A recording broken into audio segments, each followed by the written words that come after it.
Bismillahirrahmanirrahim. Assalamualaikum warahmatullahi wabarakatuh. Waalaikumsalam Ibu. Selamat pagi anak-anak Ibu. Bagaimana kabarnya hari ini? Sehat Bu. Alhamdulillah kalau semuanya sehat ya. Nah, sebelum itu kita masuk pelajaran Ibu, yaitu pada pembelajaran matematika. Sebaiknya kita berdoa dulu menurut kepercayaan kita masing-masing. Nah, berdoa boleh dipimpin oleh ketua kelas. Nah, selanjutnya setelah kita berdoa, semoga apa yang Ibu ajarkan nanti bisa kalian terima dengan baik dan berguna kelak untuk kalian semua. Amin. Nah, Ibu mau nanya dulu sama sekretaris, ada nggak teman-temannya yang alfa, izin, atau sakit yang tidak bisa mengikuti pembelajaran hari ini? Semuanya hadir Ibu. Oh, tidak ada ya. Berarti semuanya bisa mengikuti pembelajaran Ibu dengan baik. Nah, pada hari ini kita akan belajar mengenai hubungan antar garis. Kenapa sih kita harus belajar mengenai materi hubungan antar garis ini? Nah, tujuan kita belajar mengenai hubungan antar garis ini agar kalian semua bisa lebih memahami serta mudah untuk mempelajari materi selanjutnya yang berkaitan banget dengan materi kita, yaitu hubungan antar garis, yaitu pada bab garis dan sudut.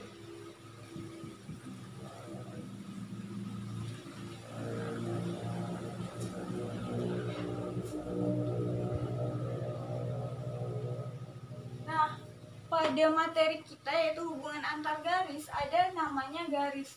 Nah, udah pada tahu kan garis itu apa? Setiap kita belajar, biasanya kita pasti menggunakan penggaris untuk membuat suatu garis lurus.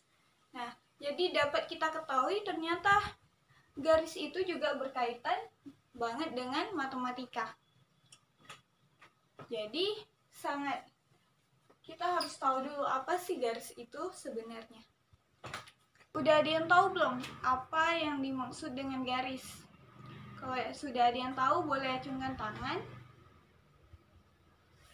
Nah, garis sendiri itu diartikan menjadi kumpulan dari beberapa titik yang berkesinambungan serta beraturan sehingga membentuk sebuah garis, di mana dia bisa melebar ke dua arah saja, ke kiri, ke kanan, atau ke atas, ke bawah, ke samping, ke kiri gitu. Hanya dua arah. Nah, ini yang dimaksud dengan garis. Nah, dari pengertian garis tersebut kita ketahui pula ternyata garis itu merupakan kumpulan dari beberapa titik. Nah, seperti apa sih yang dimaksud dengan titik? Nah, ada yang tahu seperti apa titik itu? Nah, iya Kia, silakan. Titik biasanya dipakai di akhir kalimat. Benar sekali. Titik itu biasanya kita gunakan kalau dalam menulis itu kita membuatnya di akhir kalimat. Misalnya, Ibu dan Budi pergi ke pasar bersama-sama, baru kita memberikan tanda titik, di mana tanda titik ini merupakan menandakan bahwa itu sebuah akhir kalimat. Kok ada hubungannya dengan matematika? Iya, karena di matematika juga kita menggunakan titik. Titik ini tidak bisa diukur besarannya, luasnya, panjang, lebarnya itu kita tidak bisa mengetahui. Namun titik ini kita bisa ketahui letaknya. Nah, titik ini bisa kita ketahui letaknya. Biasanya kalau titik ini dinotasikan dengan huruf A besar atau A kapital. Sedangkan garis ini biasanya dinotasikan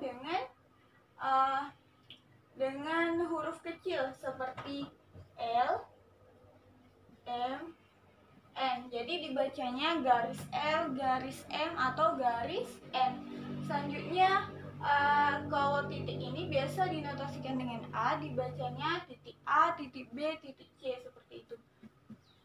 Seperti itu. Selain garis dan titik, ternyata ada satu lagi, yaitu disebut dengan bidang datar. Bidang datar. Nah, bidang datar ini, misalnya, anggaplah ini persegi. Nah, ini dimasukkan dengan bidang datar, di mana kita bisa mencari luas dari bidang ini. berapa luasnya, berapa panjang sisinya, itu bisa kita cari. Nah, bidang ini, bidang biasanya dinotasikan dengan alfa, beta, seperti itu, theta, dan lain sebagainya.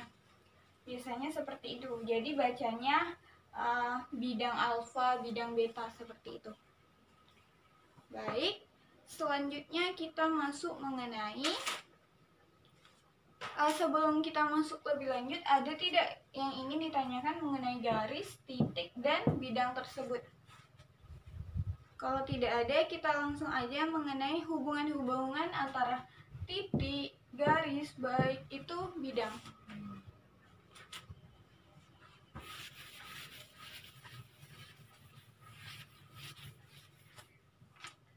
Nah, hubungan yang pertama itu ada yang namanya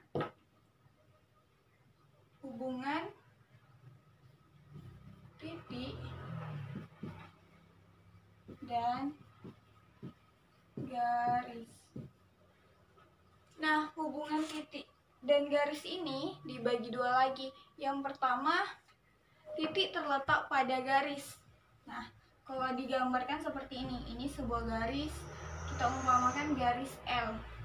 Nah, ternyata di garis ini ada sebuah titik. Kita anggap aja titik A. Nah, ini yang dimaksud titik berada di dalam garis. Ini yang pertama, titik di dalam garis. Nah, yang kedua ada satu lagi, yaitu ada sebuah garis, misalnya garis M, dan ada sebuah titik lagi. Ada sebuah titik di sini, titik B misalnya. Nah, ini yang dimaksud titik berada di luar garis, di mana kita lihat sendiri titiknya itu tidak berada pada garis M, seperti itu. Nah, jadi bedanya kalau titik yang ada di dalam garis, berarti titiknya pas ada di garis L misalnya. Sedangkan kalau titik berada di luar garis, berarti titiknya ada di luar garis, tidak mengenai garis tersebut. Nah, setelah kita belajar mengenai hubungan titik dan garis, kita lanjut ke hubungan yang lain. Ya. Yang kedua yaitu hubungan antara titik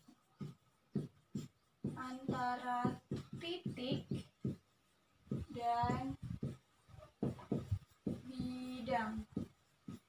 Nah, di sini ada kata titik dan bidang. Berarti yang akan kita hubungkan yaitu titik dan bidang.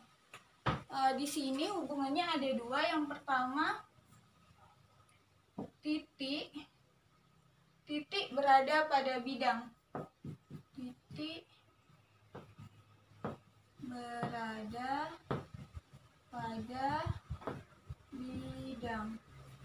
Nah, secara sederhana misalnya ada sebuah bidang alfa misalnya.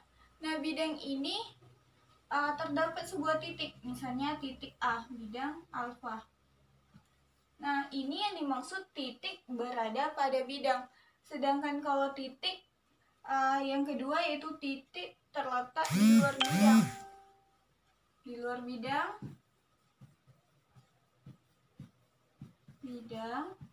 Ini contohnya misalnya ada bidang alfa misalnya.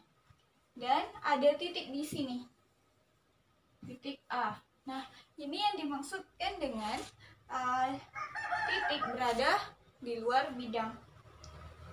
Dari yang Ibu jelaskan ini, ada yang ingin ditanyakan mengenai hubungan titik dan garis, hubungan titik dan bidang? Oke. Kalau tidak ada, Ibu lanjut.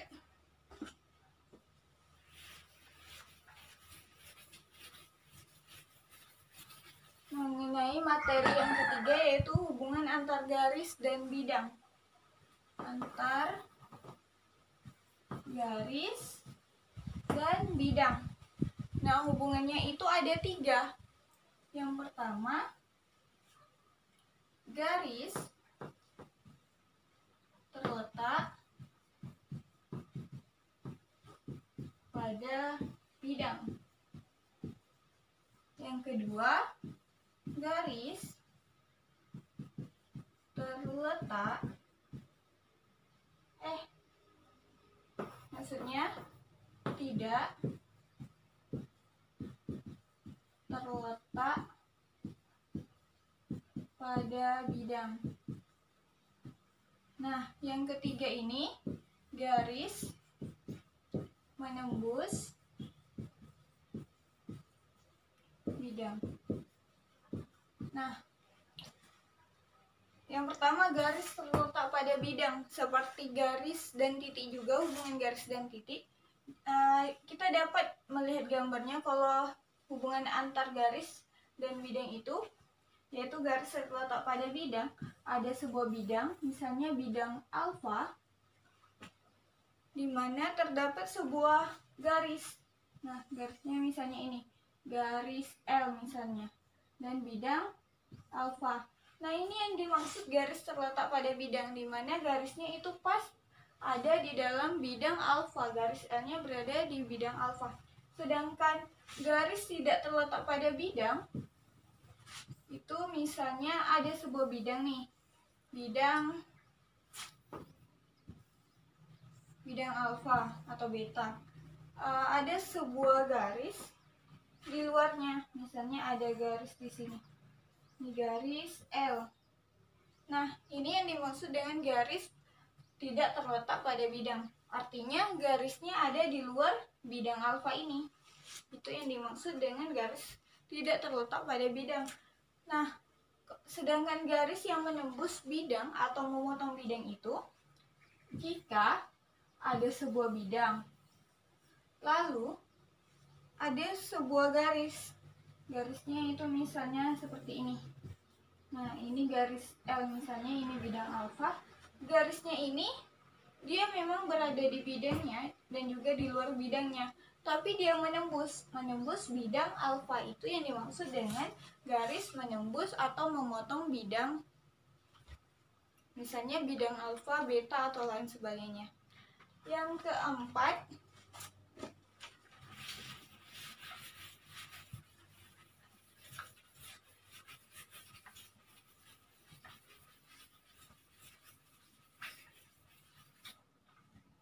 itu titik-titik segaris.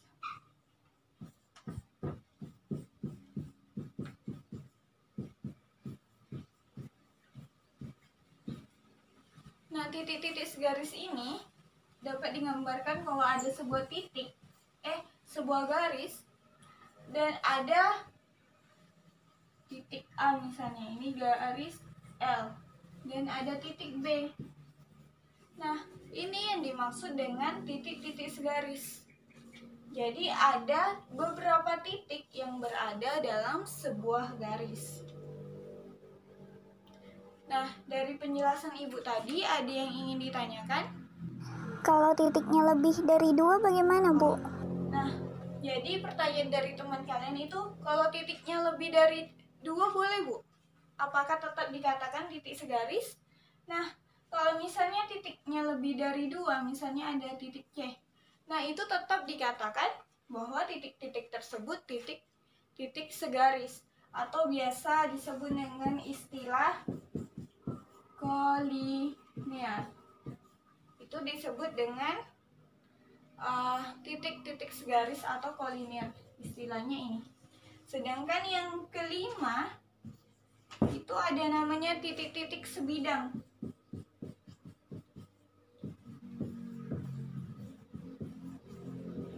Nah, titik-titik sebidang ini, jika ada sebuah bidang, lalu misalnya bidang beta.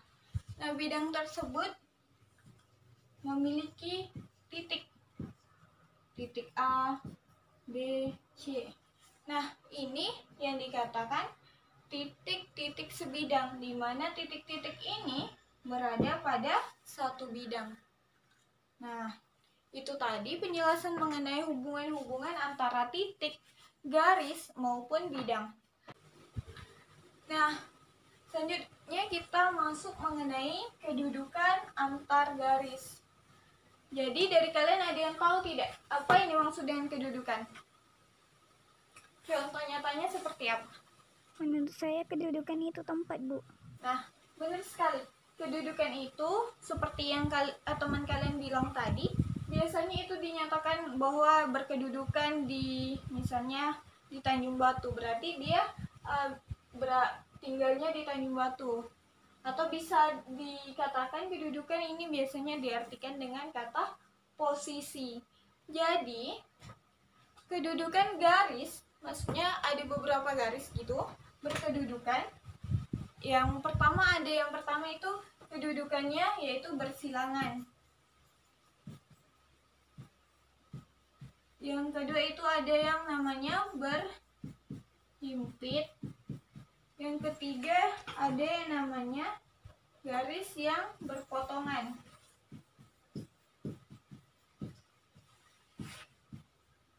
Lalu ada pula garis yang saling tegak lurus. Ada yang bersilangan, berhimpit, berpotongan, dan ada yang tegak lurus pada suatu bidang.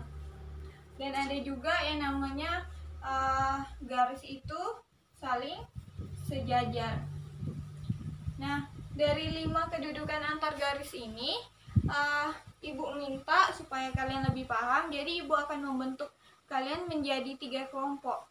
Nah, nanti kalian akan diskusikan mengenai materi kedudukan yang saling bersilangan, berhimpit, berpotongan, tegak lurus, sejajar.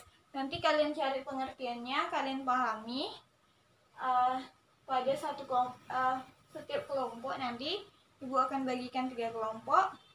Jadi nanti Ibu akan kasih kalian kertas HVS. Nah, kalian bisa menuliskan pengertiannya di sana. Lalu Ibu minta kalian menggambar garis yang berpotongan, bersilangan, berhimpitan, tegak lurus, dan sejajar pada kertas HVS tersebut. Nah, setelah itu juga kalian ada jam tangan. Nah, jam tangan yang bisa kalian gunakan untuk tugas selanjutnya ini, yaitu Ibu minta kalian mengamati berapa kali jarum jam selama sejam tersebut berhimpit, yaitu berhimpit ya. Jadi kalian amati berapa kali jarum jam, menit, dan detiknya itu berhimpit dalam waktu 1 jam.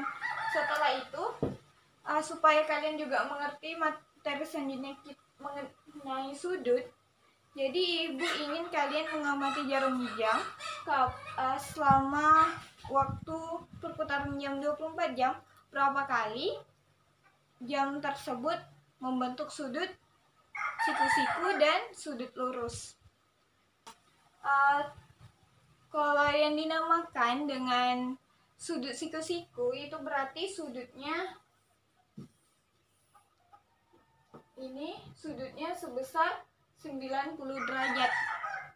Misalnya itu kalau dalam jarum jam itu misalnya jarum panjangnya di angka 12, yaitu pada menitnya, sedangkan jarum jamnya atau jarum pendeknya biasanya itu di angka 3. Nah, itu yang dimaksud dengan sudut 90 derajat, yaitu sudut siku-siku. Kalau yang untuk tugas yang tadi mengamati sudut itu, kalian cukup mengamati jarum panjang dan pendeknya saja, jangan jarum detiknya juga. Jadi kalian hitung dan kalian pahami baik-baik kapan dia membentuk siku-siku dan kapan membentuk garis lurus. Nah, kalau garis lurus sendiri itu misalnya jamnya ada jam, bentar ya. Nah, ada jam. Ini ada jam 12 dan sini ada jam 6. Ini jarum panjangnya. Nah, dan ini jarum pendeknya. Nah, itu yang dimaksudkan dengan sudut jarum jamnya itu membentuk sudut lurus. Nah, atau bisa dikatakan sudutnya ini sudutnya itu 180 derajat. Oke. Ibu bacakan nama-namanya. Kelompok 1 yaitu Dika, Nia, Sari, dan Intan. Kelompok 2 Andi, Nilam, Ani, dan Adi. Kelompok 3 ada Fahmi, Kia, Siska, dan Rifki. Nah, setelah ini Ibu minta kalian membentuk kelompok kalian masing-masing. Dengan catatan, kalian tidak boleh bising saat menggeser kursi. Jadi, kelas sebelah tetap tenang dan kita bisa belajar dengan baik. Nanti tugasnya dikumpul sama ibu. Kalau masih ada waktu, kalian buat dulu. Kalau memang tidak sempat, nanti dijadikan PR. Boleh dengar ibu sebentar? Halo anak-anak ibu. Nah, dari tugas-tugas tadi ada yang ingin ditanyakan atau ada yang kurang paham? Jika ada, boleh ditanyakan sama ibu sebelum jam pelajarannya habis. Dari kelompok 1 ada yang ingin ditanyakan, ada yang belum paham mengenai tugas-tugasnya tadi? Nia, ada yang ingin ditanyakan? Andi? Rifki juga? Tidak ada ya? Berarti kelompoknya sudah paham. Kelompok 2? Tidak ada. Kelompok 3? Tidak ada. Berarti sudah paham dengan tugas ibu. Oh ya, ibu lupa menyampaikan, nanti setiap kelompok ibu minta bawa jam ya, satu aja, jam dinding. Nah, nanti itu akan ibu minta kalian praktek untuk menentukan kapan sudutnya siku-siku, kapan sudutnya tegak lurus, dan kapan kedudukan garis itu berhimpit. Nah, nanti ibu ingin kalian memahami dengan baik sehingga bisa memprakteknya. Untuk siapa yang akan maju ke depan untuk mempresentasikan tugasnya itu akan ibu acak menggunakan nomor urut kelompok kalian. Jadi yang maju itu belum tentu kelompok 1 atau kelompok 2 duluan, mungkin aja kelompok 3. Jadi persiapkan baik-baik. Jika ada pertanyaan boleh nanyakan ibu, walaupun jam pelajaran sudah selesai nanti boleh datang ke majelis atau hubungi aja ibu. Nomornya udah ada kan? Jadi kalau ada yang belum paham boleh hubungi ibu aja. Baik, mungkin karena waktunya juga udah mau habis, kita tutup aja pembelajaran pada hari ini mengenai hubungan antar garis. Ibu review sedikit ya.